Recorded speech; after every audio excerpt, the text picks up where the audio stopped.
let's move on to this. Did you get a chance? You mentioned this, but did you get a chance to watch the Storm's interview?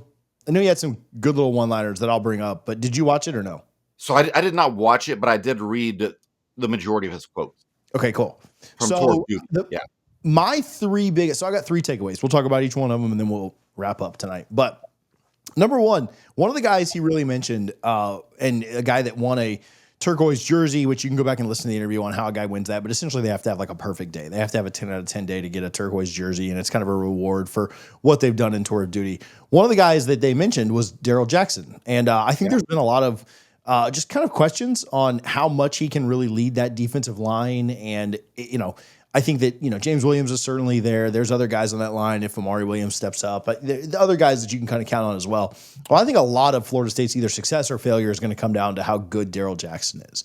And, last year, a lot of the success, when there was success on the defensive line, came from Josh Farmer. Whether that be clogging up stuff in the middle, which didn't happen a lot because he was double teamed just an absolute ton, but you're seeing how talented he really is now that the combine is happening. But he talked a lot about Daryl Jackson pouring into guys, and you can't just take everything these coaches and strength guys and media, whoever, at face value after a season like 2-10, right? And second of all, what are they going to do? Are they going to be negative about any of these players? No, they're not going to crap on them up there. So you do have to take things with a grain of salt. But I do think it's probably better for Florida State than worse that some of the things he mentioned, like Daryl pouring into guys and Daryl understanding like what Josh just did over the last year, two guys that are very big buddies, and him having that mentality, that work mentality that I don't think we heard a lot last year from really anybody on this roster. The guy that puts in the extra effort. There's been a lot of questioning of Daryl Jackson, maybe even somewhat unfairly at times. But I do think that being one of the guys that's being highlighted right now, him being the one to pour into guys and really try and bring his teammates up, obviously has a very bitter taste in his mouth he's been here for 2 years, and his 2 years of being here could not be any different, right? 1 year going 13-0, the next year winning 2 games. I think that's probably a pretty big positive for Florida State. Again, can't read into everything. You can't, oh man, he said Daryl Jackson has a couple of good days. Like we're back, but that's probably my most concerning position group that we've talked about this before. The things that worry us the most going into the season is the defensive line, the depth there, especially a defensive tackle. Daryl Jackson taking a leap, and not only a leap talent-wise and play-wise, but also leadership-wise, because I don't think there were any real leaders on the team last year. I think that's a pretty big deal. Yeah, there's a phrase that people throw around called a money year, right? I think Daryl Jackson thought last year was his money year. And while he performed well for the most part, I thought he was gone. I thought he would just enter the draft prematurely, but he chose to come back. And clearly he's putting in the work, which is so important. But not only is he putting in the work, he's showing that leadership that, quite frankly, the team lacked at a lot of positions last year. And if he's willing to put in the work, when you see the best player on your side of the ball, or even your position group, and they're working harder than everybody else at practice, that makes you say, damn, man, I need to step my game up. And it sounds like that's what's happened in Tour of Duty. I think Daryl Jackson truly understands this really is now his money year. He has the frame and body of a guy that could be a 10-year NFL vet. He just needs to put everything together. And I think if he does, he will definitely see the fruits of that labor. And I think that's exactly what he's doing right now.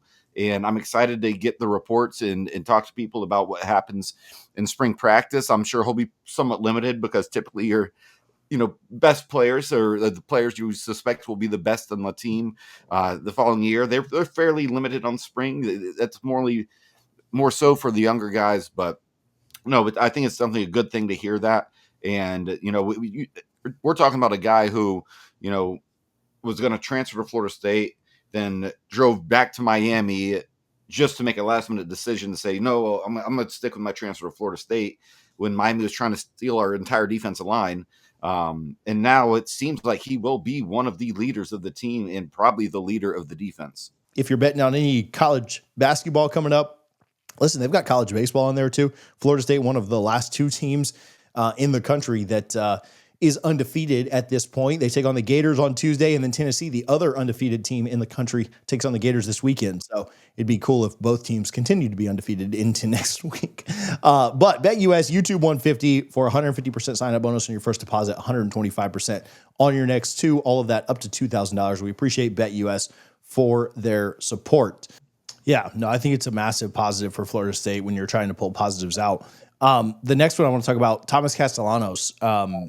I think it's a big deal too. Again, we're not going to, somebody commented, we're not going to know a lot about this team until we really get into it and we really start to see them really in August, right, against Alabama. But the talk about him kind of immersing himself more into the team, ingratiating himself more into the program, I just don't think you really got that with DJ. I think with DJ, it was very much like, hey, if things are going well, like he's well liked, he's a nice guy, but he's a quiet leader. He's certainly not going to push people. I think that's different this year. And I think that I don't really know what Castellanos' play is going to be. I'm not trying to project that at all, but just more leadership on this team seems like a massive win for me, right? Whether or not they better win more than they did last year. I'm not telling you that that's going to, result in 10 wins this season or anything crazy like that. But I do think that just looking at that from a pretty big picture, grand scheme of things, I think that's kind of a big deal that he is very different from DJ in that regard. Yeah, and again, it's very similar because it's basically another 1-year rental. But at the same time, DJ, I think he was just more mild mannered, and I don't think he did anything wrong. The players all liked him. It seemed like he just didn't have that personality. But what we have a very high bar set when you had a guy like Jameis Winston who was here at Florida State in terms of leadership and motivating his teammates. But Thomas Castellanos, again, you can lead by example. And I think that's kind of what he's going to be doing. And once he gets more comfortable around these players, around these teammates, I feel pretty good about him. I'm not going to sit here and tell you he's a top 3 quarterback in the ACC or anything like that. But I do think he has potential to do a lot of special things, just given that now we have Gus Malzahn, who I would say is a slightly less talented player in Nick Marshall, and got to a national championship game. Now, granted, he had one of the best defensive tackles in the country and one of the best running backs in the country. But at the same time, I do think there's a lot to work with there. And I think he's a guy that players are going to be excited to be around. And again, this is the time, if you've ever played even high school sports, when you do off-season workouts, everybody knows the guys that are going the hardest in the workouts, that are giving it their all every single rep.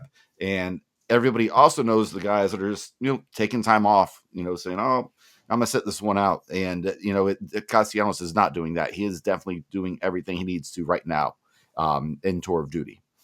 I thought this was pretty interesting too, and this is the last one, my last big takeaway from what Storms had to say. He talks about Norvell and was asked about how he's responded to a season like last year. For those that don't know, I think Storms has been with Norvell for 12 years, is what he mentioned. And I think fans have this idea that, and I would even say that I've probably kind of like thought this at times, but after a season like last year, you're thinking like, man, do you just change everything up? Do you just say like, man, scrap it all and start from the beginning? And Storms kind of talked about that. He said like, look, we're not changing the process like that. We're not changing it all the way up. Like he's not just tearing down everything he's ever done that has been really successful. I know that, at the end of the day, he's had 5 seasons and 3 of them have been losing seasons, but he did build up from 3 wins to 5 wins to 10 wins to 13 wins. And Storms talked about like, no, we're not just throwing everything away. We had an absolute dud of a year last year, but we are trying to tweak and fix what was wrong.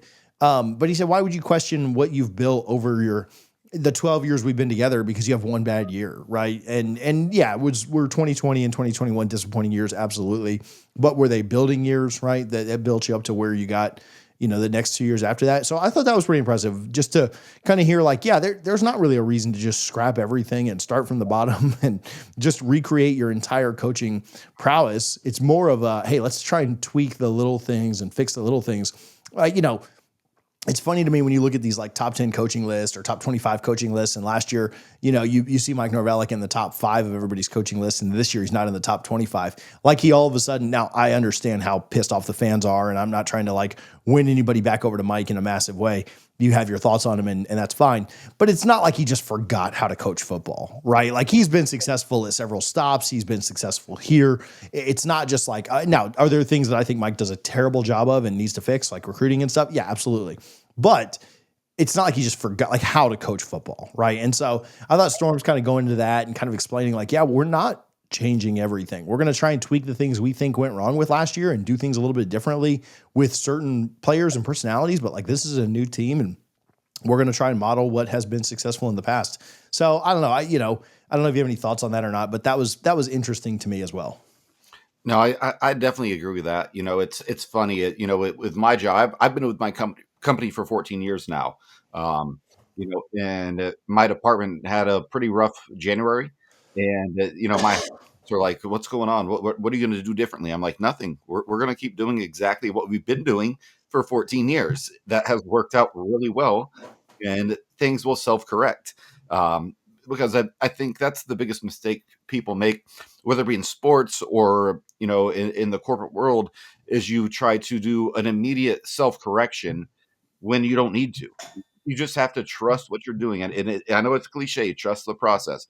But if you are confident in your process, and especially if you've had success in doing it in the past, then why would you change it? Even if there's a blip on the radar. Once is a coincidence.